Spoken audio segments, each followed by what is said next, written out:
Hey, what's up? This is J Bat.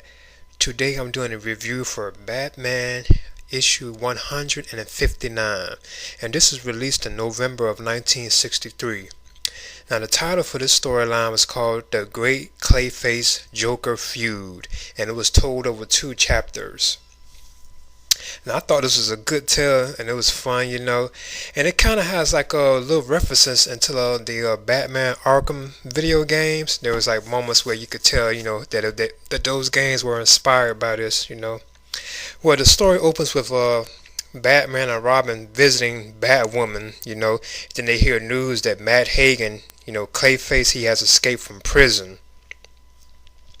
So then the story gives us like a quick origin tale on how Batman discovered the source of Clayface's energy. You know how he can change and stuff like that, and Batman managed to destroy this source and kept to keep Matt Hagen from becoming Clayface again. Then he imprisoned Matt Hagen, but somehow Matt becomes Clayface again right after he escapes from prison. So then eventually he must confront Batman and Robin at an exposition building, which I thought was a cool scene. Now, all the while, the Joker hears of this and makes a statement to the criminal underworld that Clayface is a third-rate criminal, that he cannot compete with him. So Matt Hagen hears about this and decides to impersonate the Joker.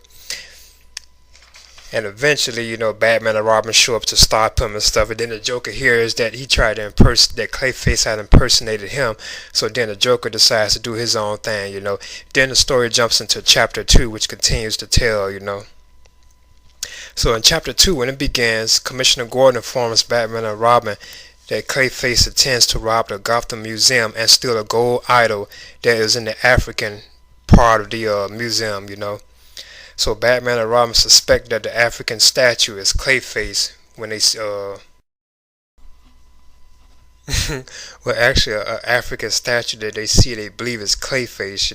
But it turns out that it's the Joker in disguise, and he's trying to make himself look like Clayface. He even does things that Clayface do.